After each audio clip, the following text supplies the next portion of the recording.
orang yang mendengarkan bacaan sujud tilawah, kalau seandainya membaca itu tidak sujud, maka kita juga tidak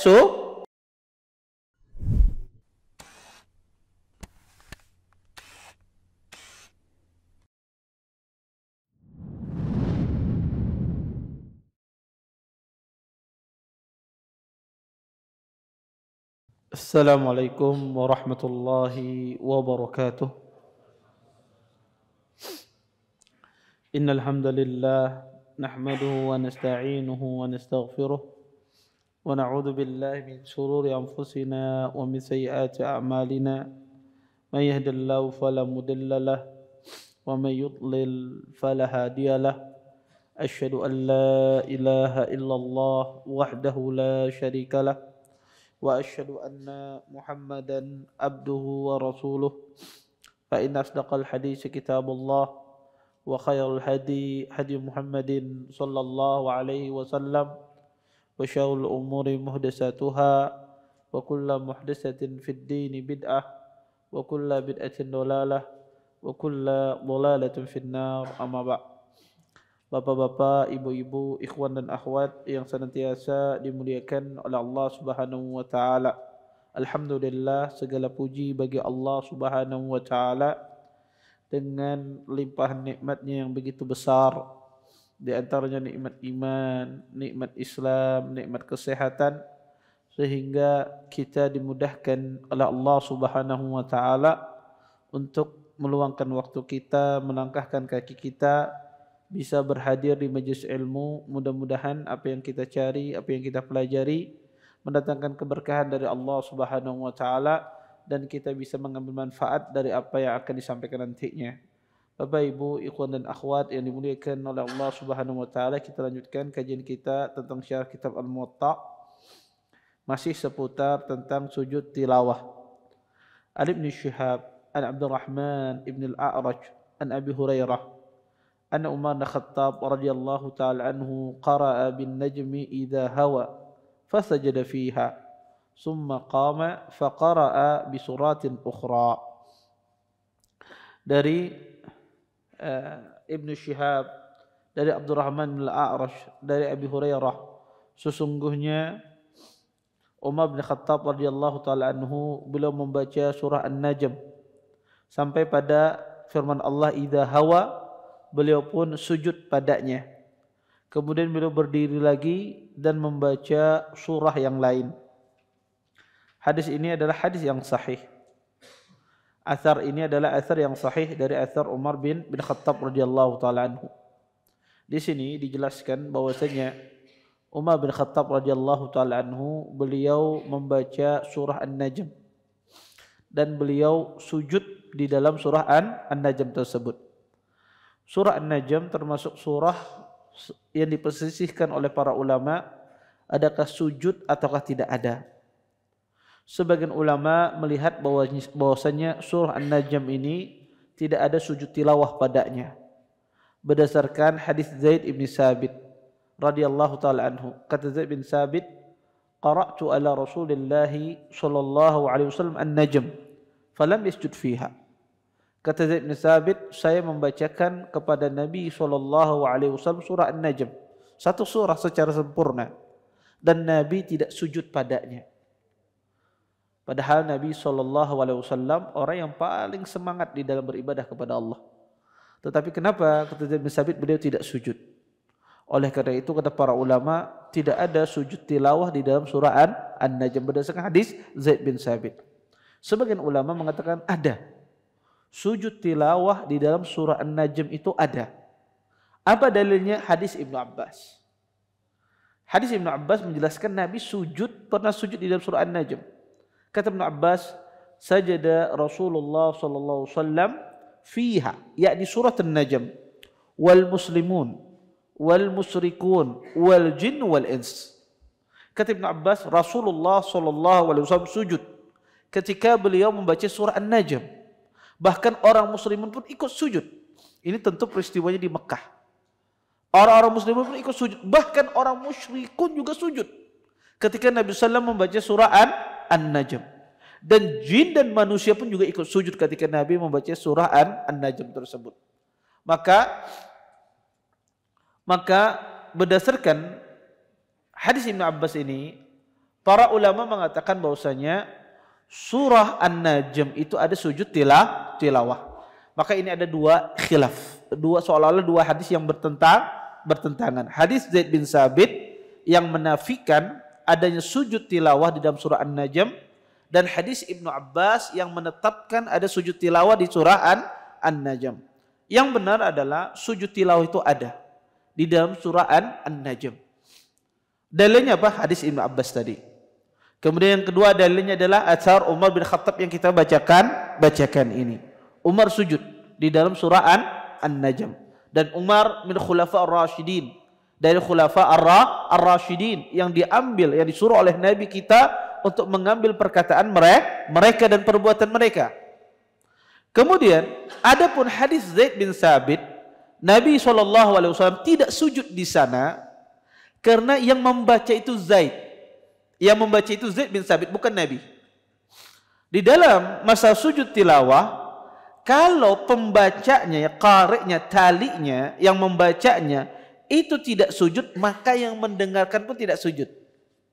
Karena yang mendengarkan mengikuti yang membaca. Zaid bin Sabit ketika membaca surah An-Najm tersebut, beliau tidak sujud, makanya Nabi tidak sujud.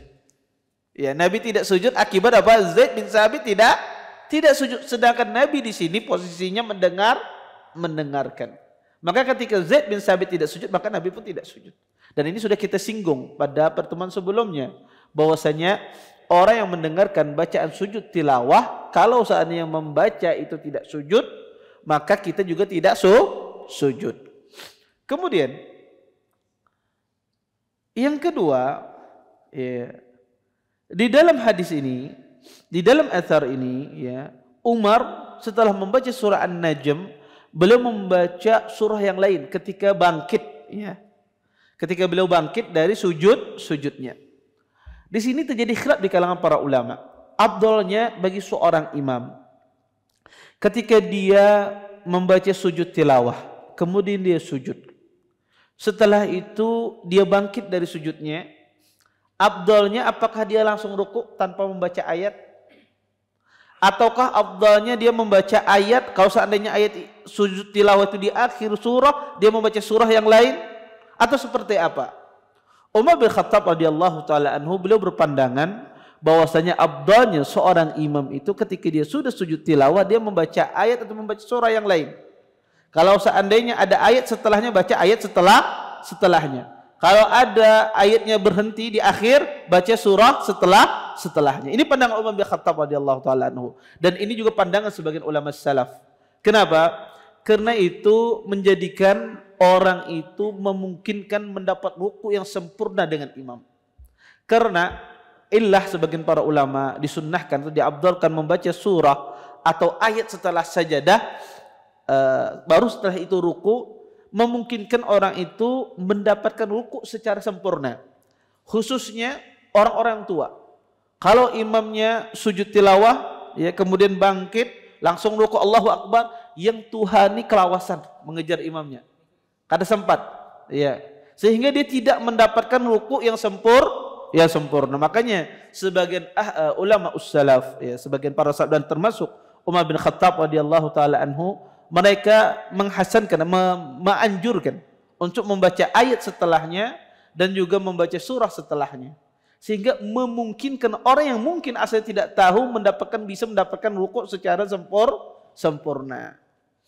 Kemudian masalah yang ketiga di asar Umar bin Khattab ini adalah, boleh tidak seseorang imam sengaja melewati ayat sajadah? Ya, dia ada ayat sajadah, dia lewati, ya, biar tidak sujud sajadah. Apa hukumnya? Boleh apa demikian?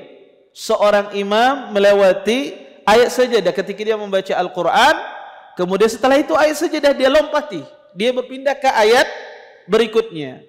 Atau seseorang ketika membaca Al-Quranul Karim ada ayat sajadah, ya, di dua salat, kemudian dia lewati, ya, dia loncat ke sebelahnya. Boleh apa tidak? Terjadi khilaf di kalangan para ulama. Yang rajih ini makruh. Yang rajih ini makruh. Kenapa? Pertama, dia tidak membaca Al-Quran secara urut. Ya, afdalnya ya Al-Quran itu dibaca secara urut. Kemudian yang kedua, dia menghindari sujud. Pada sujud itu sesuatu yang diperintahkan dan sesuatu yang dianjurkan. Ketika seorang sengaja tidak membaca surah Sajadah atau dia lewati ketika membaca Al-Quran di waktu santai, wah ada ayat sejadah nah, lewati aja rasa qalbana sujud misalnya, rasa qalbana menaruh Quran misalnya, kan ada orang demikian, kemudian dia lewati, maka kita katakan ya ini makruh perbuatan demikian. Iya. Pertama, dia melewati susunan tertib ayat di Quranul Karim. Kemudian yang kedua, dia sengaja meninggalkan sujud, ya, dan sedangkan kita diperintahkan untuk sujud. Kemudian masalah terakhir dari asar Umar bin Khattab ini adalah bagaimana kalau seandainya seseorang itu membaca Al-Quran hanya bahasa Banyunya mengunting ayat sejadahnya saja, dia tidak membaca ayat yang lain, membaca ayat yang ada sajadahnya saja. Apa hukumnya? Kita membaca Al-Quran hanya fokus pada ayat sajadahnya, ayat yang lain kada dibaca. Atau dia jadi imam hanya membaca ayat sajadahnya saja, ayat yang lain tidak dibaca. Ini kebalikan dari tadi. Apa hukumnya? Hal ini juga makruh. Karena tujuan membaca Al-Quran bukan sujudnya, tetapi tilawahnya. Tujuan kita membaca Al-Quranul Karim bukan lantaran untuk sujud, tetapi lantaran untuk kita disuruh untuk membaca. Ketika seseorang mengkhususkan membaca Al-Quran untuk sujud, ini menyelisih tujuan kenapa Al-Quran itu diturunkan. Quran diturunkan untuk dibaca, ditadabburi, untuk dipahami. Ketika seorang mengkhususkan membaca Quran untuk sujud saja, ini bertentangan dengan apa diturunkannya Al-Quranul Karim. Oleh karena itu kata para ulama, makruh juga orang yang sengaja membaca ayat sajadah saja, ayat tilawah saja tanpa membaca ayat yang lain. Karena Al-Quran untuk dibaca, yang bukan untuk sekedar sujud. Wallahu ta'ala a'lam. Baik. Kita lanjutkan ke hadis berikutnya. An Hisham ibn Urwah an abihi anna Umar bin Khattab radhiyallahu ta'ala anhu qara'a sajadah wa huwa 'ala al-minbar يوم الجمعة فنزل فسجد وسجدنا معه ثم قرأها يوم الجمعة الأخرى فتهيأوا للسجود فقال عمر على رسلكم إن الله تبارك وتعالى لم يكتبها علينا إلا أن نشاء فقرأها ولم يسجد ومنعهم أن يسجدوا.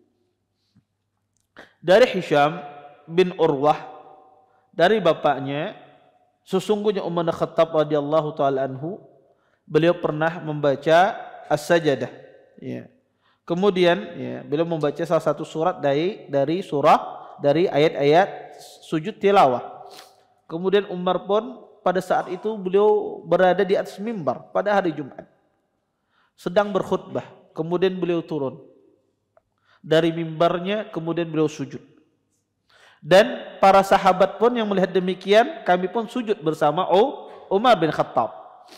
Kemudian Umar membaca ayat yang sama pada Jumat berikutnya. Kemudian sahabat ini siap-siap juga untuk sujud. Kemudian Umar berkata, ala rislikum, sebentar kata Umar. Sesungguhnya Allah Subhanahu wa taala tidak mewajibkan kita untuk sujud tilawah, kecuali siapa yang mau, kata Umar. Kemudian Umar pun membaca ayat dari Al-Quran yang mana di situ ada ayat sajadahnya. Kemudian Umar pun tidak sujud dan beliau melarang para sahabat dan tabi'in untuk sujud pada saat itu. Asar ini asar yang sahih. Asar ini menjelaskan pertama tentang masalah hukum sujud tilawah itu sendiri. Dan sudah kita jelaskan bahwasanya sujud tilawah ini ya hukumnya ya, dan sudah kita singgung pada minggu kemarin, sujud tilawah ini hukumnya adalah sunnah yang menunjukkan hukum sujud tilawah ini hukumnya sunnah. Di antara dalilnya adalah perbuatan Umar bin Khattab ini. Umar bin Khattab radhiyallahu taala anhu, beliau tidak sujud di hadapan para sahabat. Dan tidak ada satu sahabat pun yang mengingkarinya. Ini menunjukkan bahwasanya sujud tilawah itu hukumnya sunnah. Kalau ada orang tidak sujud, maka dia tidak berdosa. Kemudian di sini Umar bin Khattab radhiyallahu taala anhu, ketika beliau membaca surah yang terdapat di dalamnya ada ayat-ayat sajadah, beliau pernah sujud. Sedangkan saat itu beliau berkhutbah. Di sini kata para ulama, boleh seorang khatib dia sujud di waktu khutbahnya ketika dia membaca ayat sajadah. Dan orang yang hadir mendengarkan khutbah seorang khatib juga disuruh untuk sujud ketika khatib itu sujud. Dan pada asalnya khatib itu sujud di tempatnya, tidak turun dari mimbar. Jika dia memungkinkan khatib itu sujud di tempatnya, misalnya di mimbar, memungkinkan dia sujud di mimbar, maka dia sujud di atas mimbar. Kalau seandainya tidak memungkinkan sujud di atas mimbarnya, barulah dia disuruh untuk turun. Kemudian dia sujud. Maka kalau mimbarnya besar, mimbarnya besar, memungkinkan dia sujud misalnya, lantainya itu agak panjang, memungkinkan dia untuk sujud, maka dia sujud di atas mimbar tersebut. Tetapi kalau seandainya tidak memungkinkan, di sini kata para ulama tidak mengapa seorang tersebut dia sujud turun dari mimbarnya. Kemudian dari athar ini juga diambil sebuah kesimpulan bahwasanya pemisah sedikit dari khutbah, ada pemisah yang bukan dari khutbah itu tidak membatalkan khutbah Jumat. Pemisah yang sedikit dari khutbah itu tidak membatalkan khutbah Jumat. Di sini Umar bin Khattab, sahabat yang mulia radhiyallahu taala anhu, beliau berhenti khutbahnya untuk sujud, terjeda khutbahnya dengan sujud. Kata para ulama, jeda yang sebentar semacam ini tidak membatalkan khutbah Jumat. Contoh misalnya, seorang imam ketika berkhutbah dia batuk atau bersin, maka dia berhenti. Maka berhenti semacam ini tidak membatalkan khutbah Jumat. Atau lampunya mati, mikrofonnya mati, dia berhenti. Kemudian dia tidak melanjutkan atau dia berbicara, colong nyalakan mikrofon dan semisalnya. Maka ini tidak membatalkan khutbah Jumat itu sendiri. Kemudian di sini juga para ulama mengatakan apakah boleh sujud itu digantikan dengan ruku? Kalau misalnya ada seseorang membaca ayat sujud tilawah, kemudian dia tidak memungkinkan untuk sujud, bolehkah dia ganti dengan ruku? Karena ruku lebih mudah daripada sujud. Di sini terjadi khilaf di kalangan para ulama. Sebagian ahli ilmu tidak membolehkan sujud tilawah diganti dengan ruku saja, tidak sujud.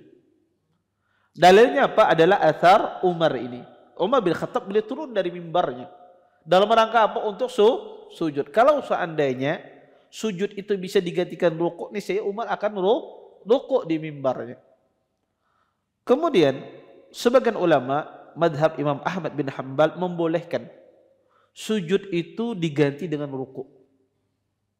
Sujud diganti dengan ruku bagi orang yang mungkin dia tidak mungkin untuk sujud, atau dia bisa sujud tapi dia ganti dengan ruku, itu boleh kata beliau. Kenapa? Beliau berdalil bahwasanya sujud itu tujuannya adalah untuk mengagungkan Allah. Sujud itu tujuannya adalah untuk mengagungkan Allah Subhanahu wa taala, dan itu didapatkan di ruku. Ketika seorang itu ruku, berarti dia mengagungkan Allah Subhanahu wa taala. Makanya di dalam Islam seseorang itu tidak boleh dia membungkukkan badannya kepada orang lain. Walaupun hadisnya lemah, tetapi para ulama berdalil dengan hadis ini. La yanhani ahadukum ala akhih. Janganlah seseorang membungkukkan badannya di atas saudaranya. Karena membungkukkan badan itu, bungkuk badan itu adalah bentuk ibadah. Ya, apalagi dalam bentuk ruku, itu bentuk ibadah kepada Allah. Dan ruku itu adalah bentuk ibadah tersendiri, sehingga tidak boleh diperuntukkan kecuali hanya untuk Allah. Ya. Makanya kata para ulama, tidak boleh seseorang membungkukkan badannya atau menundukkan badannya. Karena itu semata-mata hanya diperuntukkan untuk Allah Subhanahu wa taala. Dan juga menyerupai orang-orang musyrikin. Karena itu ada adat orang musyrikin, tasyabbuh dengan orang-orang musyrikin zaman dahulu. Ketika mereka ya ingin memuliakan orang, mereka membungkukkan badannya sampai dengan kondisi ruku. Karena ruku itu sendiri adalah ibadah. Bahkan ulama mazhab yang 4 sepakat, ya tidak boleh seseorang membungkukkan badannya. Maka kata mereka, ruku itu adalah bentuk pengagungan. Ya, dan tujuan diperintahkan sujud untuk mengagungkan Allah Subhanahu wa taala, dan ini didapatkan dalam kondisi ruku. Tetapi pendapat yang paling benar dalam masalah ini adalah tidak boleh digantikan sujud itu dengan ruku. Kenapa? Kalau seandainya boleh, maka orang yang pertama kali mempraktikannya adalah Rasulullah sallallahu alaihi wasallam. Rasulullah tidak pernah beliau mengganti sujud tilawah dengan ruku. Dan tidak ada satu sahabat pun yang mengganti sujud tilawah dengan ruku. Oleh karena itu, tidak bisa diganti sujud tilawah itu dengan ruku. Kemudian dari hadis ini juga, ya, dari athar ini juga terjadi khilaf kata para ulama. Kapan batasannya sujud tilawah itu tidak boleh lagi dilakukan? Apakah ada batasannya sujud tilawah itu atau tidak? Contoh, ada orang membaca ayat suci Al-Quran, ada sujud tilawahnya, kemudian dia lewati, terus dia membaca ayat yang lain. Baru setelah 3 ayat, baru dia tutup Qur'annya, terus dia sujud. Boleh tidak demikian? Boleh tidak seseorang mengakhirkan sujud tilawahnya setelah dia membaca ayat tilawah? Ataukah ketika dia membaca ayat tilawah selesai harus sujud? Atau seperti apa? Dan ini juga khilaf di kalangan para ulama. Apakah sujud tilawah itu alal faur atau tidak? Apakah sujud tilawah itu diperintahkan untuk segera dilaksanakan atau boleh dilambat-lambatkan? Pendapat yang paling benar dalam masalah ini adalah sujud tilawah itu segera. Tidak boleh dilambat-lambatkan. Maka kalau ada orang melambat-lambatkan sujud tilawah, ya, dia sudah membaca ayat, kemudian dia lewati membaca ayat yang lain, tidak langsung sujud, maka kata para ulama ini tidak ada lagi dia untuk sujud. Karena sudah kelewatan tempat untuk sujud itu sendiri. Sehingga tidak perlu dia untuk sujud. Taib Ustaz, kalau kada ingat pang ya Pak? Ya, kada ingat pang ya Pak, kebetulan di Quran ulum kada ada tandanya, atau kada ingat tandanya bahari. Iya. Kada ingat tanda sujud tilawah itu seperti apa di Al-Qur'an. Pas ya lihat di Google, oh sekalinya ada ini. Tadi saya kebaca, iya. Tapi saya kodok boleh tidak sujud tilawah tadi yang saya kelewatan? Iya, saya enggak tahu. Maka tidak ada kodok. Tidak ada kodok bagi orang kelewatan sujud tilawah. Maka kalau sudah lewat kesempatan untuk sujud, maka tidak perlu lagi sujud dan tidak perlu lagi diqadha sujud tilawah itu sendiri. Kemudian ya, ini mungkin yang bisa kita ambil dari hadis ya, Umar bin Khattab radhiyallahu taala anhu. Kemudian kita lanjutkan hadis berikutnya.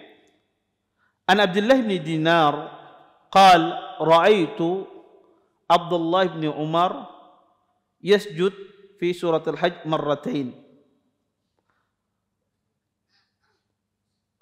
Dari Abdullah bin Dinar, beliau mengatakan, ya, saya melihat bahwasanya Abdullah bin Umar, ya, beliau sujud di dalam surah Al-Hajj, ya, 2 kali, ya. Abdullah bin Umar beliau sujud di dalam surah Al-Hajj dua kali.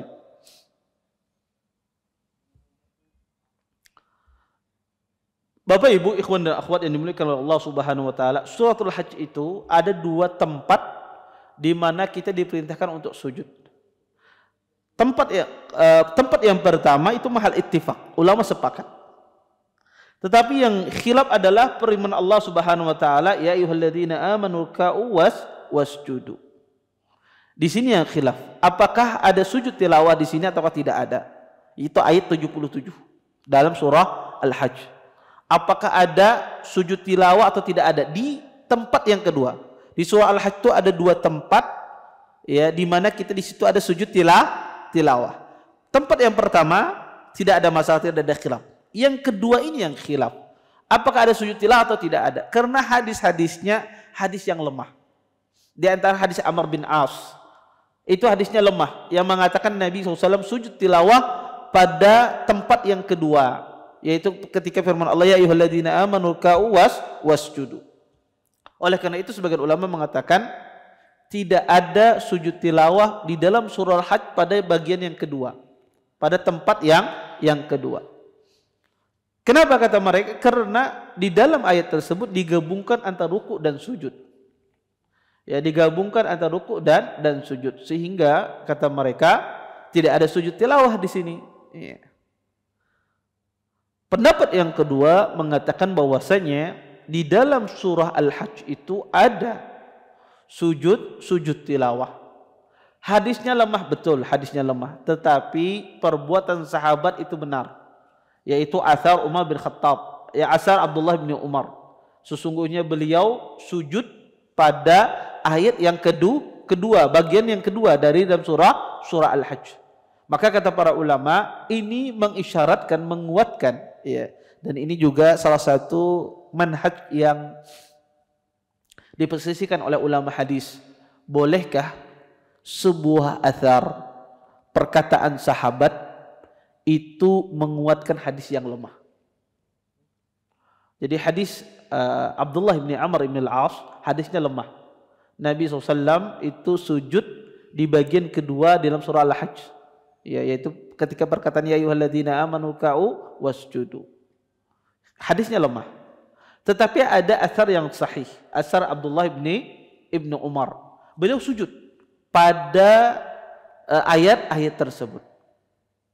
Maka di dalam ilmu hadis, di dalam manhaj menguatkan hadis, ya, terjadi khilaf. Apakah asar itu bisa menguatkan, asar yang sahih bisa menguatkan hadis yang lemah? Ya. Pendapat yang rajih di kalangan ahli hadis tidak bisa. Ya, tidak bisa menguatkan hadis yang lemah.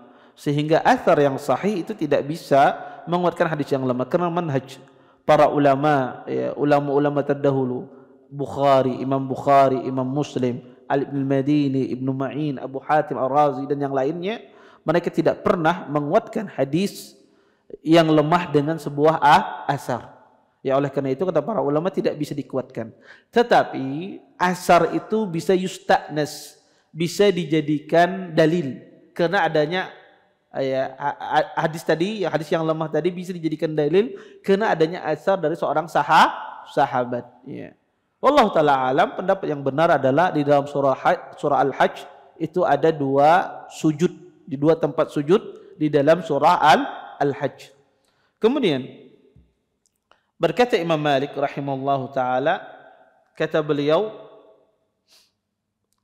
laisa al-amru indana ayanzil al-imam idza qara'a sajdah 'ala al-mimbar fayasjud.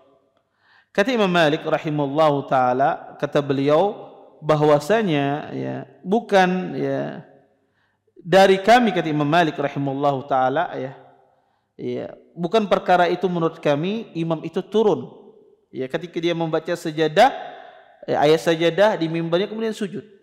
Imam Malik rahimahullahu taala melarang seorang imam ketika membaca ayat sajadah di mimbar, ya kemudian dia turun untuk sujud. Ini pendapat Imam Malik. Ya. Tetapi pendapat ini adalah pendapat yang kurang tepat. Kenapa asalnya Imam Malik melarang? Karena beliau menganggap sujud itu salat. Sujud itu adalah salat. Di dalam sholat kita tidak boleh banyak bergerak turun dan semisalnya. Maka Imam Malik pun melarang seorang khatib membaca dari mimbar, kemudian dia turun, kemudian dia sujud. Karena sholat tidak bergerak. Ya. Maka inilah sebabnya kenapa Imam Malik rahimahullah ta'ala melarang. Tetapi kita katakan ada perbuatan sahabat yang melakukan demikian. Sehingga ya, apa yang dilakukan oleh Umar bin Khattab radhiyallahu ta'ala anhu tentulah ya beliau seorang sahabat dan tidak ada satupun sahabat yang mengingkarinya. Kemudian berkata Imam Malik rahimahullahu taala ya, ajma'an nasu ala azaimi sujudil Quran 11 sajdah laisa fil mufassal minha syai'. Kata Imam Malik bahwasanya manusia telah bersepakat bahwasanya sujud tilawah itu di Quran itu ada 11 tempat di dalam Al-Quran. Dan tidak ada, kata beliau, di dalam surah Al-Mufassal itu ada sujud tilawah. Ini pendapat Imam Malik rahimahullah ta'ala. Beliau menukil ijma'. Kata beliau, ulama sepakat, manusia sepakat bahwasanya di dalam Al-Quran itu ada 11 tempat seseorang sujud tilawah. Dan tidak ada di dalam surah Al-Mufassal itu sujud tilawah. Bapak Ibu, Al-Quran itu terbagi, surah Al-Quran itu dibagi para ulama, dikelompokkan para ulama. Surah Al-Quran itu ada yang disebut dengan surah At-Tiwal. Itu dari surah Al-Baqarah sampai surah At-Taubah. Maka itu disebut dengan At-Tiwal, ayat yang sangat panjang. Kemudian di dalam surah Al-Quran ada yang disebut dengan Al-Ma'un, ya, atau ayat yang jumlahnya 100 atau lebih, ya. Maka atau yang disebut juga dengan mi'ain, ya. Maka ayat semacam ini ya di dalam Al-Qur'anul Karim ya yang jumlahnya ya Al-Ma'un ini yang 100 dan lebih, ini setelah At-Tiwal. Maka ya ayat-ayat yang jumlahnya 100 ini kelompok disebut dengan kelompok Al-Ma'un, yaitu ayatnya jumlahnya 100. Kemudian yang ketiga, di dalam Al-Quran itu surah itu disebut dengan surah Al-Masani. Surah Al-Masani ini adalah Al-Quran, surah dalam Al-Quran yang jumlah ayatnya kurang dari 100, hampir mendekati 100 tapi kurang dari 100. Kemudian yang keempat, surah di dalam Al-Quran disebut dengan Al-Mufassal. Al-Mufassal ini terbagi menjadi 3. Al-Mufassal dalam Al-Quran itu ada yang tiwa, ada yang panjang mufassalnya, ada yang awsat pertengahan, ada yang kesar, ada yang pendek. Apa yang dimaksud dengan mufassal? Mufassal itu adalah surah banyak potongannya, banyak berhentinya. Ya, banyak berhentinya, ayatnya pendek-pendek. Itu disebut dengan mufassal. Ayat yang di dalam Al-Qur'an banyak berhentinya. Beda dengan ayat At-Tiwal. Ya, kadang-kadang satu ayat itu bisa 2 baris, bisa 3 baris, bisa 4 baris. Tapi kalau mufassal tidak, ya, banyak berhentinya. Bahkan dalam surah Al-Baqarah 1 lembar 1 ayat, ayatul dain, ya, berkaitan dengan hutang. Ya. Tapi al-mufassal itu banyak potongan ayatnya, ya, banyak dipisah dengan ayat. Nah, al-mufassal ini ulama khilaf. Dari mana mulainya mufassal ini? Sebagian ahlul ilm dimulai dari surah Al-Hujarat. Dan ini madhab yang 3, mengatakan surah Al-Mufassal ini dimulai dari surah Al-Hujarat. Sebagian lagi ulama, ya, Imam Ahmad mengatakan Al-Mufassal itu dimulai dari surah Qaf. Ya, dimulai dari surah Qaf. Kemudian, dan mereka berselisih. Setelah mereka berselisih di awal dari mana mulainya, mereka berselisih. Akhirnya kapan? Al-Mufassal ini terakhirnya apa? Karena Mufassal itu terbagi menjadi 3. Tiwal, Qisar, dan Awsat. Kata mereka Tiwalul Mufassal itu dari surah Al-Hujarat sampai surah Al-Buruj. Ini madhab Abi Hanifah. Imam Malik lain. Imam Malik menganggap Tiwalul Mufassal itu dari surah Al-Hujarat sampai surah An-Nazi'at. Imam Syafi'i lain lagi. Beliau menganggap bahwasanya surah Al-Mufassal, ya, Imam Syafi'i rahimahullahu taala, beliau menganggap bahwasanya kata beliau, ya, surah Al-Mufassal itu, ya, dimulai, ya, dari surah Al-Hujarat, ya, Tiwalul Mufassal, ya. Kemudian waqtarabatis saah, ya, kemudian surah Ar-Rahman, surah-surah semacam 3 surah inilah kata Imam Syafi'i itu dinamakan mufassal.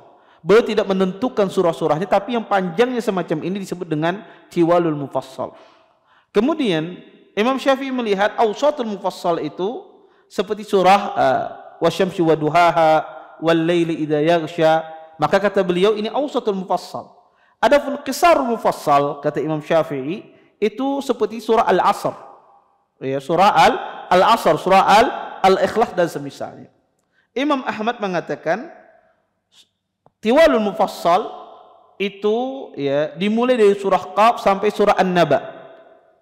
Kemudian awsatuha, ya, pertengahannya dari surah An-Nazi'at sampai surah Ad-Duha. Kemudian qisarnya dari surah Ad-Duha sampai akhir surah. Ini terjadi khilaf di kalangan para ulama dalam menentukan al-mufassal. Tetapi intinya hampir semua sepakat surah al-mufassal itu ya surah Al-Hujarat dimulainya atau surah Qaf. Imam Malik rahimahullah ta'ala mengatakan bahwasanya tidak ada di dalam surah al-mufassal itu sajadah. Ya.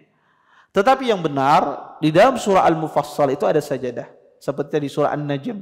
Ya. Nabi SAW sujud. Ya. Wallahu ta'ala alam. Taib. Berkata Imam Malik. Ya. Di sini Imam Malik berfatwa. Ya. Kita bacakan fatwa beliau. Ya. Ini banyak di Imam Malik ditanya tentang masalah sujud tilawah dan beliau mengeluarkan fatwa. Dan pernah sering saya jelaskan, kitab Al-Muwatta ini tidak hanya berisi hadis dan athar, tapi juga berisi fatwa-fatwa Imam Malik. Imam Malik berfatwa, beliau mengatakan, kata beliau, la yanbaghi ay yuqra syai'un min sujudil Qur'an ba'da salatis subhi hatta tatlu asy-syamsu wala ba'da salatil asri hatta taghrub asy-syams wa dzalika anna Rasulullah sallallahu alaihi wasallam naha 'anis salati ba'da as-subhi hatta tatlu asy-syams wa 'anis salati ba'da al-'asri hatta taghrub asy-syams. Kata Imam Malik, tidak pantas seseorang membaca sesuatu dari sujud tilawah di Quran setelah sholat subuh sampai terbit matahari. Dan juga janganlah dia membaca ayat-ayat yang ada padanya sujud tilawah setelah asar sampai terbenam matahari. Kenapa kata beliau? Sesungguhnya Rasulullah sallallahu alaihi wasallam melarang seseorang sholat setelah subuh sampai terbit matahari. Dan Nabi juga melarang seseorang itu sholat setelah asar sampai terbenam matahari. Kemudian kata Imam Malik, wa sajdatu minas shalah wa la yanbaghi li ahadin ay yaqra'a sajdata fi tilka sa'atain. Kata Imam Malik, sesungguhnya sujud sajadah itu, sujud tilawah itu bagian dari salat. Maka tidak pantas dia membaca ayat-ayat di dalam Al-Quran yang ada sajadahnya di 2 waktu tersebut, setelah subuh dan setelah asar. Taib, nanti kita jelaskan. Taib. Bapak Ibu, ikhwan dan akhwat yang dimuliakan oleh Allah Subhanahu wa taala, sedikit kita lanjutkan. Di sini Imam Malik rahimahullah taala melihat tidak boleh membaca ayat-ayat surah-surah yang ada padanya sujud sajadah di waktu-waktu terlarang. Di waktu-waktu terlarang. Kenapa beliau melarang demikian? Karena beliau menganggap sujud itu salat. Sebagaimana dilarang salat di waktu terlarang, sebegitu pula dilarang sujud di waktu terlarang. Tetapi pengkiasan sujud itu adalah salat itu kurang tepat. Kenapa? Karena sholat itu adalah gerakan tersendiri. Ya, dimulai dengan takbir dan diakhiri dengan salam. Sedang sujud tilawah ya bukan seperti sholat, tidak ada ruku, tidak ada duduk dan kedua sujud dan seterusnya. Maka ini tidak bisa dikiaskan dengan sholat. Oleh karenanya pendapat yang paling benar di kalangan para ulama, sujud tilawah ini membaca surah-surah sejadah ini boleh di waktu-waktu terlarang. Baik itu setelah habis subuh, baik itu habis setelah asar maka tidak mengapa. Walaupun kita katakan juga sholat setelah waktu terlarang itu juga tidak mutlak dilarang. Karena ada beberapa sholat yang diperbolehkan dikerjakan di waktu yang terlarang. Seperti seseorang mengqadha sholat wajibnya, ketinggalan sholat fardu misalnya, orang subuhnya kesiangan, kemudian terbangun di waktu terlarang, maka boleh dia qadha. Dan juga sholat dzatul asbab, sholat yang memiliki sebab, walaupun ini ada khilaf. Sholat tahiyatul masjid misalnya, maka ini tidak mengapa. Atau seseorang mengqadha sholat sunnah di waktu terlarang. Contoh misalnya dia ketinggalan sholat sunnah subuh, kemudian dia qadha setelah habis fajar, habis sholat subuh.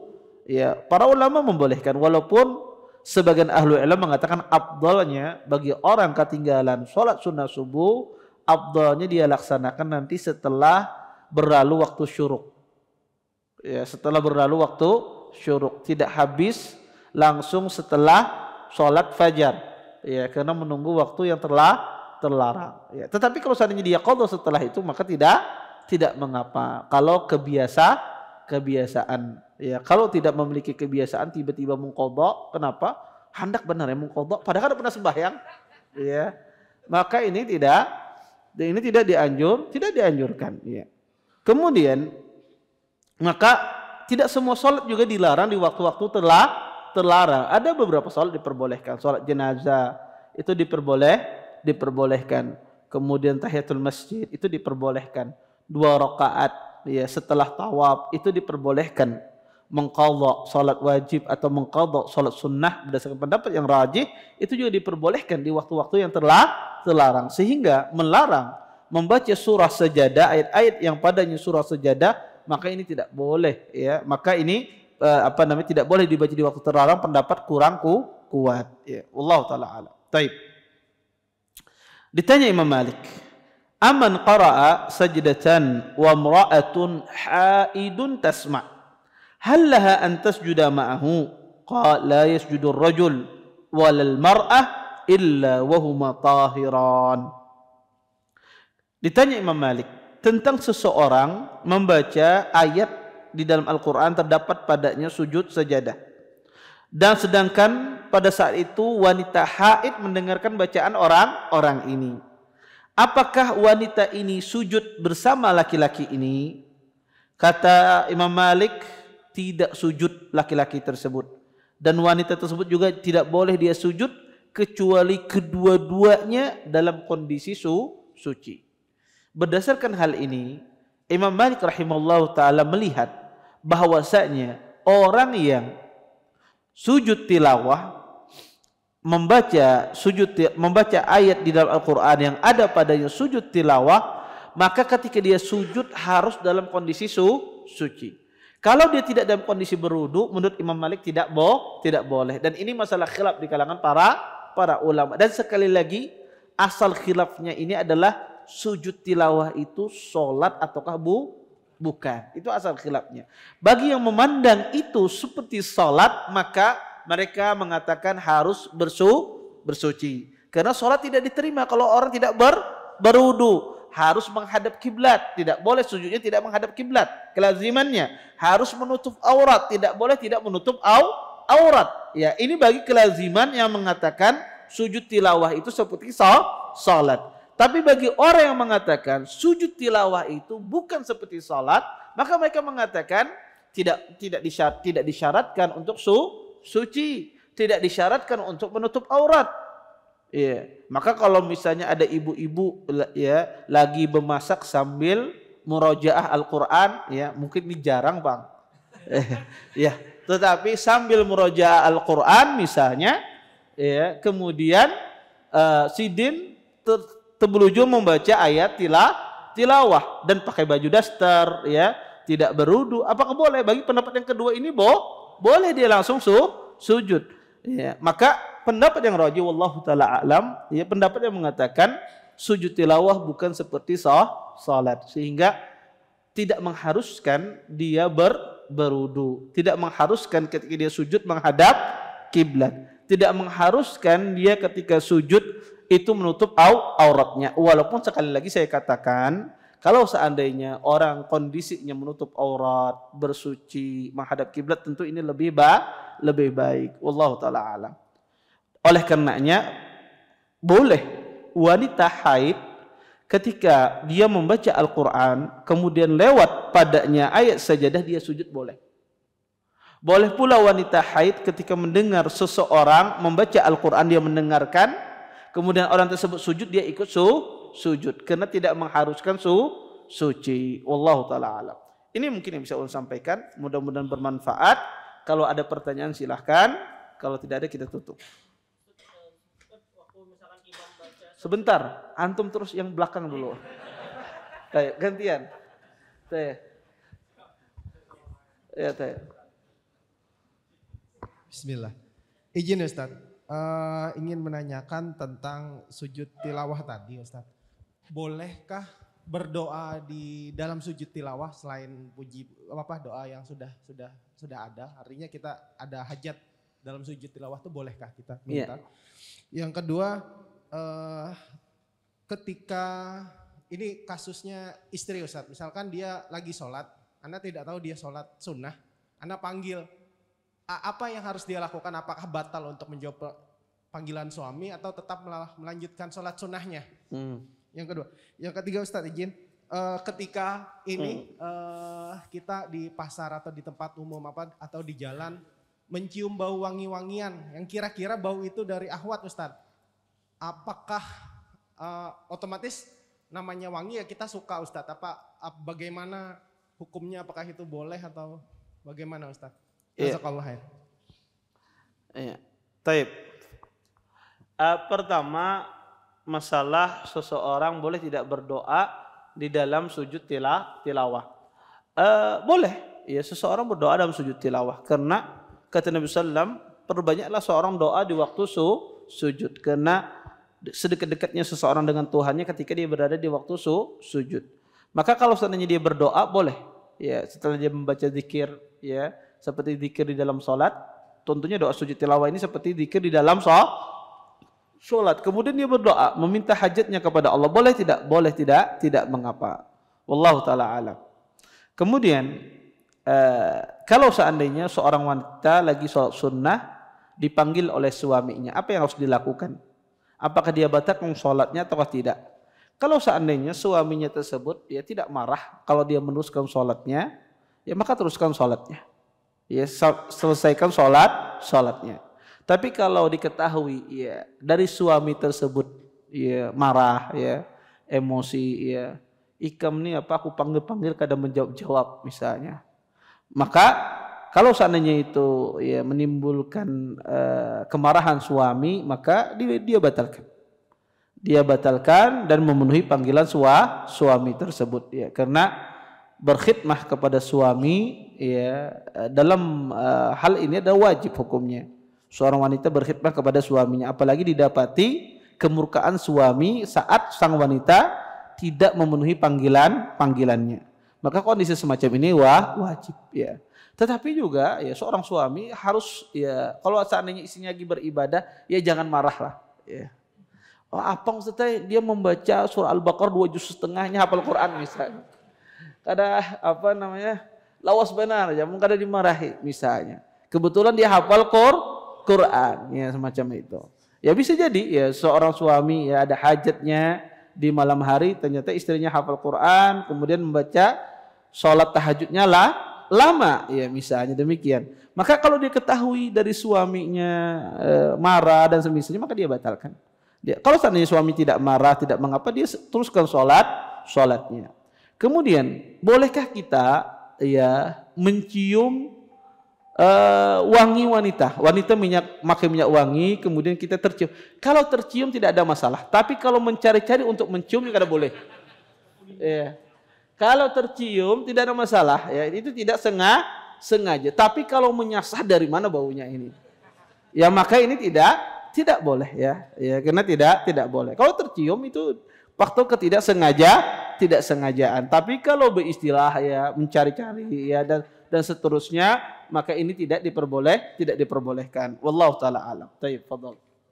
Misalnya kita membaca surah sajadah kalau pas sholat itu, ini pas kita mengangkat tangan atau disunahkan gitu mengangkat tangan anak itu banget kayaknya. Iya. Kalau kita di dalam sholat, ya para ulama berselisih ya tentang masalah tadi. Apakah dia bertakbir atau tidak? Ya, ulama berdalil dengan keumuman hadis Ibnu Umar bahwasanya Nabi SAW kana yukabbir fi kulli khafdin wa raf'in. Sesungguhnya Nabi SAW beliau selalu bertakbir ketika mau turun dan ketika mau naik. Maka para ulama mengatakan sunnahnya bertakbir, jumhur ulama. Kemudian ketika bertakbir apakah sunnahnya mengangkat tangan? Sebagian ahlul ilm mengatakan bahwasanya Nabi SAW beliau mengangkat tangan setiap kali beliau bertakbir. Tetapi riwayat mengatakan setiap kali beliau bertakbir ya mau naik yaitu mengangkat tangan, ini juga riwayatnya lemah. Lemah ya. Maka pendapat yang paling benar ketika dia turun nggak apa-apa dia mengangkat kedua tangannya. Tetapi ketika dia naik tidak ada dalil dia mengangkat kedua tangannya. Kalau bertakbir iya. Tetapi ya dia mengangkat kedua tangannya ketika naik, maka ini tidak ada dalilnya. Sehingga ketika dia sudah sujud tilawah, ketika naik, ya naik saja. Tidak perlu dia mengangkat kedua tangannya. Kalau bertakbir silahkan. Taib. Ada lagi? Nggih.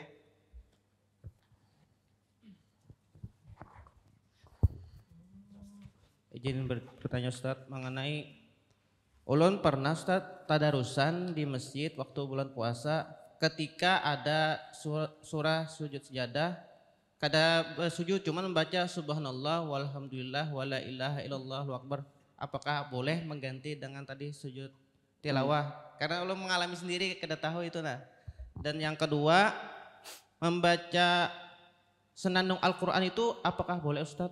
Membaca apa? Senandung Al-Qur'an, Allahumma rahamni bil Qur'an itu nah. Kadang-kadang dibaca ada yang sebelum baca Al-Qur'an atau sesudah baca Al-Qur'an Ustaz.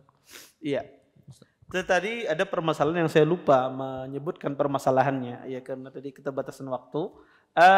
Bahwasanya apakah boleh sujud tilawah itu diganti dengan isyarat? Nah itu maksudnya yang pertanyaan Anda tadi. Boleh tidak dia diganti dengan isyarat kemudian dia membaca zikirnya? Maka para ulama mengatakan keadaan orang ketika membaca sujud tilawah itu macam-macam. Khususnya keadaan di luar sholat. Keadaan di luar sholat itu ada orang kadang itu berada di atas kendaraannya. Ada orang baca sujud tilawah itu ketika dia posisi lagi berjalan, sedang jalan. Kadang ada orang membaca sujud tilawah itu dalam kondisi dia duduk dan seterusnya. Maka kata para ulama, kalau orang itu dalam kondisi duduk, dia membaca sujud tilawah, memungkinkan dia sujud, dia sujud. Tidak boleh dia dengan isyarat. Dengan isyarat. Tapi kalau dia berada di atas kendaraannya, semacam misalnya dia berada di atas kereta api misalnya, atau berada di atas pesawat, tidak memungkinkan dia sujud, maka dia boleh sujud dengan isyarat. Dia membungkukkan badannya sedikit, kemudian dia membaca doa sujud tilawah. Ketika seorang itu dalam kondisi berjalan, berdiri, kemudian dia membaca sujud tilawah.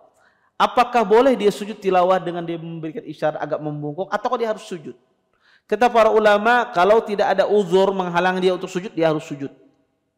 Tidak cukup dia untuk memberikan isyarat. Ya. Oleh karena itu, ketika ada orang tadarusan, kemudian itu dalam kondisi duduk, maka dia harus sujud. Tidak cukup dia membaca doanya saja, memberikan isyarat, tidak cukup. Maka dia harus sujud. Nah, tetapi di sini kalau seandainya yang membaca tidak sujud, maka yang mendengarkan pun juga tidak sujud. Tapi kalau yang membaca sujud, tetapi yang membaca ini sujudnya pakai isyarat, Ustaz, misalnya demikian. Yang membaca ini pakai isyarat. Kiapa ulun sujudkah kadakah?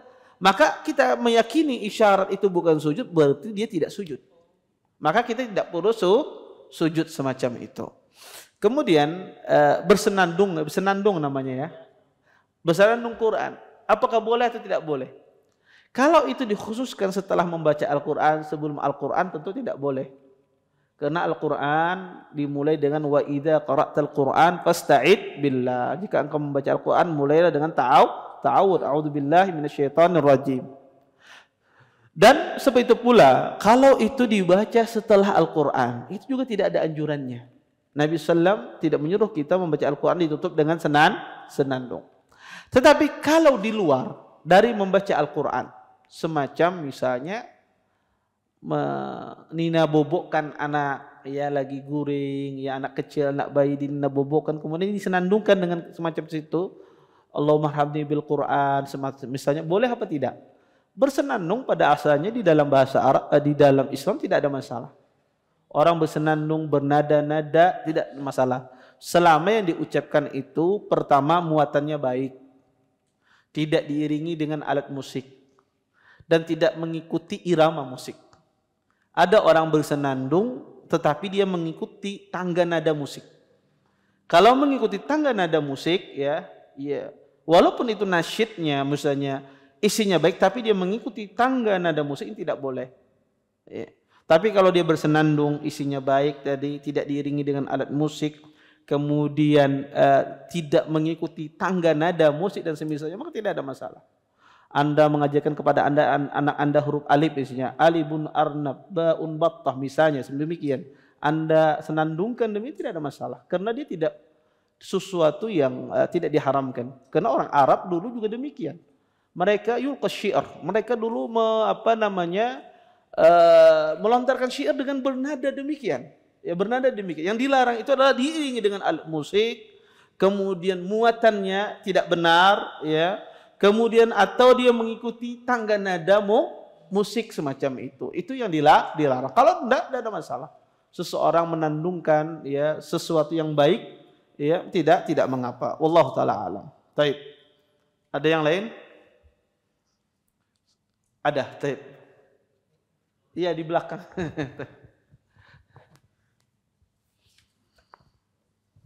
Assalamualaikum Ustaz. Waalaikumsalam. Ada kutipan hadis Ustaz, berpakaian tapi seperti tidak berpakaian. Iya. Ustaz. Itu apakah termasuk bagi laki-laki yang celananya kentat pakai pensil tuh, celana pensil. Laki-laki walaupun dia kan di atas mata kaki tapi celananya kentat. Apakah itu termasuk hadisnya Ustaz? Iya. Yang kedua Ustaz, kebanyakan ulun melihatlah sebelumnya saya minta maaf kepada jamaah. Kebanyakan jamaah kita kalau sholat di masjid-masjid yang orang sebelah maksudnya tuh atau langgar setelah salam tuh langsung kabur ya Ustaz. Setelah salam langsung kabur. Jadi di itu perbuatan tersebut rasanya itu suatu aib Ustaz. Setelah saya lihati kan saya awalnya seujon, awalnya husnujon aja. Setelah itu dia keluar, setelah salam langsung keluar tuh ternyata dia memicik HP aja Ustaz. Maksudnya tidak berzikir, tidak apalah. Jadi alangkah baiknya Ustaz para jamaah yang biasa sholat di masjid-masjid di luar tuh setelah salam berzikirlah seberapa sesaatkah biar supaya tidak ada orang suujon terhadap dia Ustaz. Ya gitu aja Ustaz. Iya, jazakumullah khair atas pertanyaannya dan nasihatnya. Pertama tentang masalah hadis Nabi SAW kasiyat ariyat. Kata Nabi SAW nanti datang sebuah zaman wanita itu kasiyat ariyat. Dia berpakaian tapi telanjang. Hadis ini khusus untuk wanita. Spesifik untuk wanita. Dia berpakaian yang tidak menutup auratnya. Dia menutup tapi lenggok badannya kelihatan. Dan ini juga bisa digunakan untuk pria, kaum pria yang menampakkan juga auratnya. Taib. Pakaian ketat itu apakah seseorang tidak boleh laki-laki? Maka laki-laki pada asalnya tidak boleh dia menampakkan auratnya mughalladah. Aurat mughalladah laki-laki itu ya dari pusar, di bawah pusar sampai sebelum lututnya. Maka kalau seandainya dari pusar sebelum lutut itu pakaiannya lebar, kemudian setelah itu di bawah lutut ketat, itu tidak ada masalah. Kalau di bawah lutut ketat tidak ada masalah. Atau dia ketat dari pusar tapi bajunya mungkin panjang, tertutupi dengan bajunya, maka ini juga tidak ada masalah karena tertutupi dengan bajunya. Tetapi kalau misalnya di atas lutut ya ketat, tidak tertutupi dengan baju, ya ini tidak diperkenankan laki-laki berpakaian demikian. Kemudian masalah yang kedua, masalah sebagian ikhwah ya tidak berzikir. Tentu insya Allah ya banyak ikhwah itu berzikir setelah salat. Ya mungkin ada oknum 1 atau 2 atau 3 orang. Ya. Wallahu taala alam ya. Mungkin ada sebagian orang itu karena ketidaktahuan, ada faktor penyebabnya. Mungkin ada faktor penyebabnya karena ada uzur, dia mungkin ya ada sesuatu dia kejar ya. Mungkin bisa jadi dia berzikir di luar untuk menghindari hal-hal yang dia tidak inginkan di dalam masjid. Dia berzikir di luar, kemudian buka HP yang dibuka Hisnul Muslim misalnya dalamnya. Ya, bisa jadi wallahu a'lam. Maka banyak sebab yang melatar belakangi. Tapi apapun kalau seandainya habis sholat tidak berzikir langsung, ya ini tidak benar. Ya sunnahnya adalah kita berzikir setelah sholat. Ya, tetapi wallahu a'lam kalau ada sebagian orang demikian tanpa ada udzur syar'i, ya ini kurang tepat. Ya kurang tepat. Kemudian yang kedua juga adalah kita disuruh untuk mencari masjid itu selektif. Ya mencari masjid itu selektif. Sering saya jelaskan. Maka isilah masjid sunnah tersebut. Kalau bukan Anda mengisi, siapa lagi yang mengisi? Ya. Ada masjid sunnah, ada musola sunnah kosong. Orang bukahan jauh, Ustaz. Kada apa-apa jauh. Tetapi di sana Anda mendapatkan kekhusyuan, ketenangan di dalam sholat. Maka kalau bukan Anda yang menghidupkan masjid sunnah ini, siapa lagi yang menghidupkan? Ya, maka sholatlah, ya carilah masjid-masjid yang di sana kita bisa khusyuk, imamnya bagus, ya mengerti tentang masalah hukum sholat. Wallahu taala alam. Taib. Saya jawab pertanyaan ini banyak yang dari kertas. Izin bertanya di luar tema Ustadz. Sekarang banyak orang membangun masjid atau pesantren. Nah, menyinggung ulun ini. Dan pencari banyak dana pakai cara lelang. Lelang tinggi atas nama, contoh misalnya. Satu roti harga 100.000. Ada yang tinggi, siapa yang berani paling tinggi dia yang menang. Pertanyaan ulun, apa ada dalam Islam? Ada di zaman sahabat ataukah 4 mazhab sudah ada, hukumnya apa? Maksudnya ini apa nih? Apa membangun masjid kemudian dengan cara dana lelang?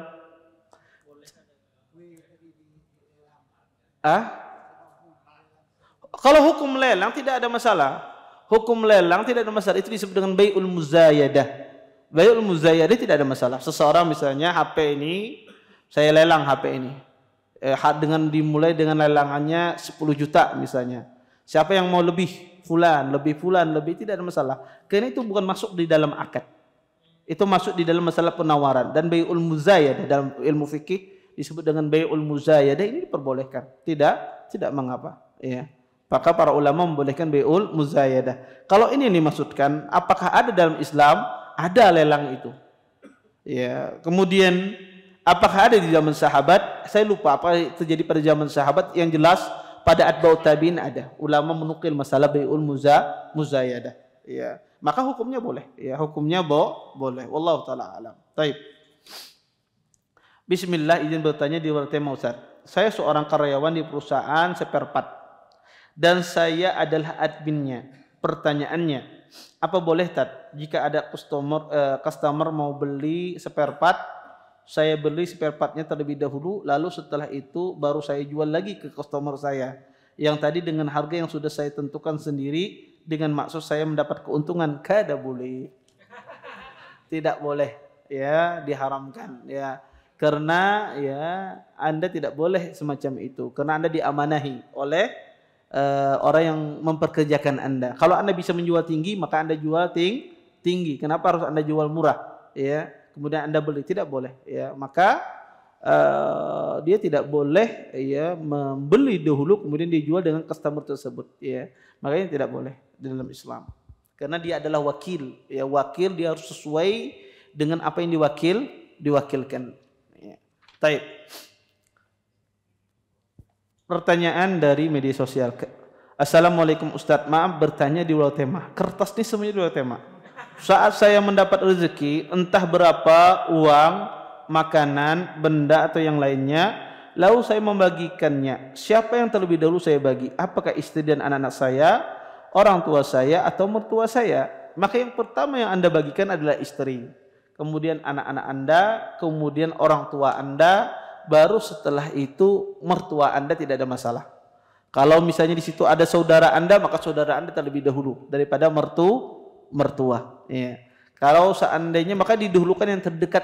Yang paling terdekat dengan kita adalah istri dan anak. Setelah itu yang paling terdekat dengan kita adalah orang tua kita. Setelah itu terdekat dengan kita adalah ayah dan saudara-saudari kita. Setelah itu yang terdekat dengan kita adalah bibi-bibi kita. Ya, paman kita, bibi kita terdekat. Baru setelah itu mertua. Baik. Bismillah, izin bertanya Ustaz. Di rakaat kedua salat fardu, bacaan tasyahudnya sampai salat atau sebatas syahadat saja? Yang mana yang paling kuat dalilnya? Jazakumullah khairan. Saya condong kepada pendapat yang mengatakan sampai syahadat saja di rakaat kedua, karena tujuan tasyahud itu, tujuan salawat di tasyahud terakhir itu tujuannya adalah karena setelahnya itu ada doa, dan doa itu dimulai dengan salawat. Ya. Sedangkan di tasyahud pertama itu tidak ada doa, maka tidak ada salawat di sana, makanya tidak ada hadis yang sahih. Nabi SAW membaca di tasyahud kedua itu membaca salawat, tidak ada. Di dalam salat wajib tidak ada hadis yang sahih. Yang ada adalah hadis lemah di dalam salat qiyamul lail. Nabi membaca salawat di rakaat pertama, di tasyahud pertama. Tetapi hadis ini lemah dan itu berkaitan dengan salat sunnah. Taib. Bismillah, izin bertanya, bolehkah mengulang-ulang bacaan salat karena merasa bacaan makhrajnya kurang tepat? Misalnya mengulang satu ayat Al-Fatihah. Jazakallahu khairan Ustaz. Kalau tidak was-was ya tidak ada masalah. Tapi kalau itu akibat was-wasnya dia, maka tidak boleh. Lanjutkan saja Anda membacanya. Jangan Anda mengulang-ulang. Kalau itu faktor was-was, dari mana Ustaz saya tahu itu faktor was-was? Pian setengah jam gak disi tuntungan sembahyang. Hanya membaca Al-Fatihah saja, berputar-putar. Maka itu adalah was-was. Ya. Maka kalau itu penyakit was-was berulang-ulang, maka itu lanjutkan bacanya. Tapi kalau emang sesuatu yang mengganjal, bukan was-was ya, maka tidak mengapa Anda mengulang. Tapi kalau berulang-ulang terus lebih dari 3 kali 4 kali, ini tanda was-was. Maka jangan dilanjutkan, jangan diulang-ulang, lanjutkan bacanya. Taib. Assalamualaikum Ustaz, izin bertanya, kenapa saat Anda menyebut Rasulullah SAW saat ceramah kita disunahkan untuk menyahut juga, sedang kita mengucap Allah, kita hanya diam? Mohon penjelasannya Ustaz, jazakumullah khair. Kenapa saat ada menyebut Rasulullah saat ceramah kita disunahkan untuk menyebut sallallahu alaihi wasallam, sedangkan kita mengucap Allah azza wajal kita hanya diam? Mohon penjelasan Ustaz. Karena tidak ada perintahnya.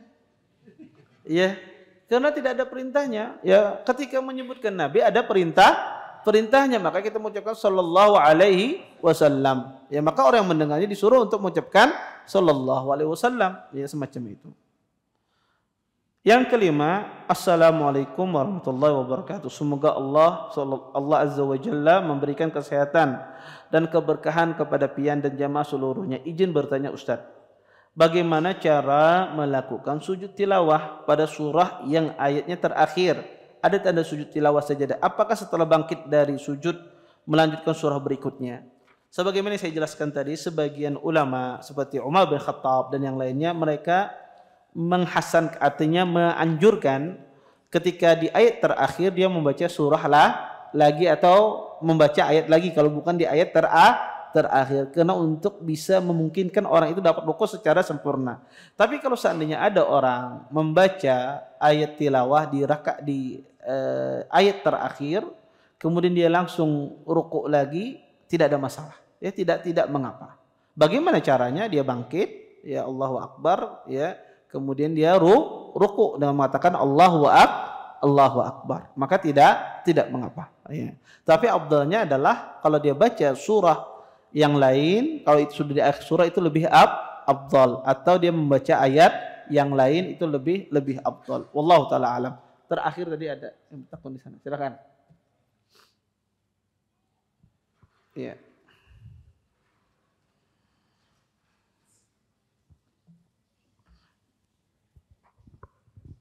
Barakallahu fiik Ustaz.